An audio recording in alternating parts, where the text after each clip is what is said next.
Hello అండి, ఈరోజు నేను చికెన్ హలీం చేస్తున్నానండి. దానికోసం ఒక 400 గ్రాముల చికెన్ తీసుకున్నానండి. 2 ఉల్లిపాయలు తీసుకున్నానండి ఫ్రై చేయడానికి, ఫ్రైడ్ ఆనియన్స్ చేయడానికి. అలాగే కొత్తిమీర, పుదీనా, పచ్చిమిర్చి. హలీం కోసం 1 స్పూన్ ఏమో పచ్చిశనగపప్పు, 1 స్పూన్ ఏమో మినపగుళ్ళు అండి, 1 స్పూన్ పెసరపప్పు, 1 స్పూన్ ఏమో బాస్మతి రైసు, 1 స్పూన్ ఎర్ర కందిపప్పు, 1 స్పూన్ పచ్చిశనగపప్పు, 2 స్పూన్లు ఏమో గోధుమ రవ్వ తీసుకున్నానండి, 1 స్పూను ఓట్స్ అండి. ఓట్స్ కానీ లేదా బార్లీ కానీ వాడచ్చు. నా దగ్గర ఓట్స్ ఉన్నాయని ఓట్స్ వేస్తున్నాను. ఒక 10 ఏమో బాదం పప్పులు, ఒక 10 జీడిపప్పులు,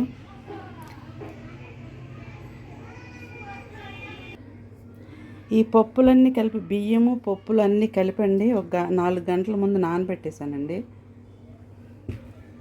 అలాగే ఓట్స్, గోధుమ రవ్వ నానబెట్టానండి. అలాగే జీడిపప్పు, బాదం పప్పు కూడా నానబెట్టేశానండి.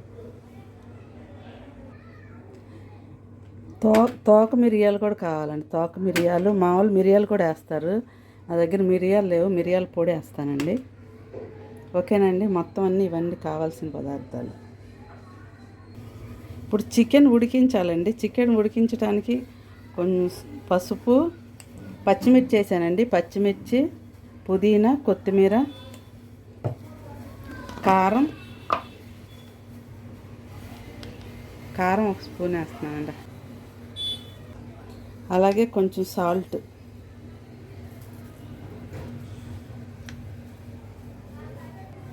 అలాగే ఒక హాఫ్ స్పూను అల్లం వెల్లుల్లి పేస్ట్ వేస్తున్నానండి.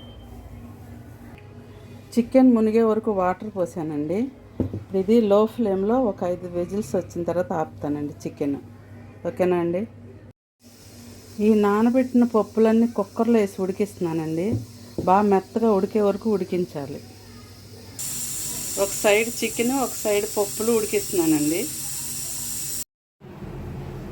పప్పులు అన్నీ కలిపి ఉడికిచ్చా కదండి, కుక్కర్లో ఉడికిపోయిందండి, బాగా పేస్ట్లా అయిపోయింది. అలాగే చికెన్ కూడా ఉడికిపోయిందండి. అందులో ఉన్న వాటర్ తీసేసాను. ఇప్పుడు ఈ చికెన్ కొంచెం మెదపాలండి.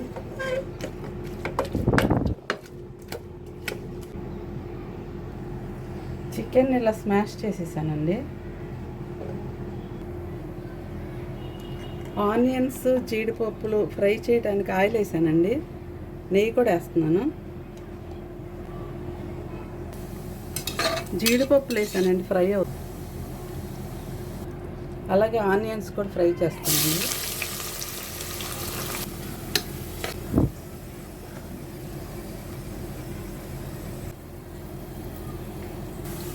అలాగే మళ్ళీ ఒక హాఫ్ చెక్క ఉల్లిపాయ వేసానండి. ఉల్లిపాయ, బిర్యానీ ఆకు, చెక్క, లవంగ, యాలక, షాజీరా, స్టార్ పువ్వు వేస్తున్నానండి. అలాగే కొత్తిమీర, పుదీనా, అల్లం వెల్లుల్లి పేస్ట్ కొద్దిగా వేస్తున్నానండి. ఇందాక చికెన్లో వేసాను.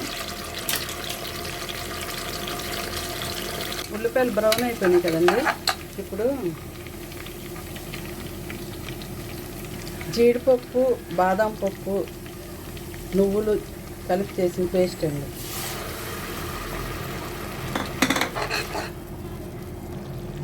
అలాగే కొంచెం పసుపు కూడా వేస్తున్నానండి.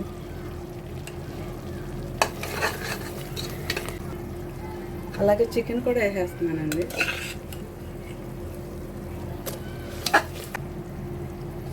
చికెన్లో తీసిన వాటర్ అండి, ఇందాక ఉడికిచ్చినాక అది కూడా వేసేస్తున్నా.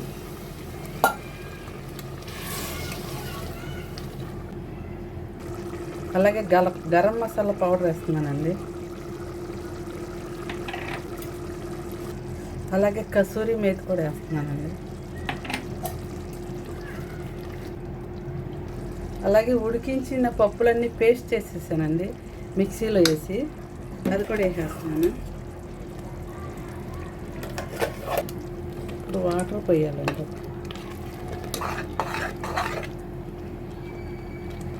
అలాగే ఒక 1 లీటర్ వరకు వాటర్ పోస్తున్నానండి. హలీం ఉడుకుతుందండి. ఇది సిమ్లో ఒక అరగంట సేపు ఉడికించాలండి, మొత్తం దగ్గరకు వచ్చే వరకు. చిన్న కప్పు పాలు పోస్తున్నానండి. చికెన్ కుక్కర్లో ఉడికించేటప్పుడు కొంచెం పెరుగు కూడా వేసానండి. ఇప్పుడేమో చివరిలో పాలు పోయాలి, పాలు పోస్తే టేస్ట్ వస్తుంది. ఇంకా నెయ్యి వేస్తున్నానండి. ఫస్ట్లో వేసాను చాలా, మళ్ళీ వేస్తున్నానండి. నెయ్యి నూనె సగం సగం వేసుకుంటే బాగుంటుందండి. మొత్తం నెయ్యి వేసినా కూడా ఆ టేస్ట్ అనేది తెలియదండి, మరి చప్పదనంగా ఉన్నట్టు ఉంటుంది.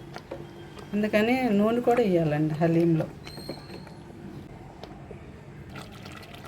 కొంచెం ఫ్రైడ్ ఆనియన్స్ కూడా వేస్తున్నానండి చివరిలో.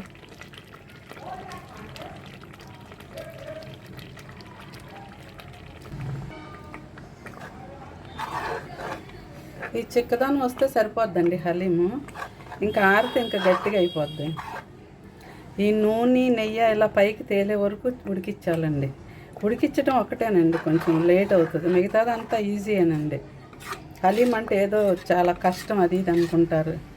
మన దగ్గర అన్ని రకాల పప్పులు లేకపోయినా, కొన్ని లేకపోయినా సరే చేసుకోవచ్చండి. టేస్ట్లో ఏం మార్పు ఉండదు. చేసే పద్ధతిలో మనం వేసే అన్నీ కొంచెం నెయ్యి నూనె ఇవన్నీ కరెక్ట్గా వేస్తే మసాలాలు బాగుంటుందండి. రెడీ అయిపోయిందండి హలీం. ఓకేనండి, చికెన్ హలీం అండి. మా హలీం మీకు నచ్చినట్లయితే లైక్ చేయండి, మీ ఫ్రెండ్స్కి షేర్ చేయండి, మా ఛానల్ని సబ్స్క్రైబ్ చేసుకోండి. ఓకేనా అండి, బాయ్ అండి.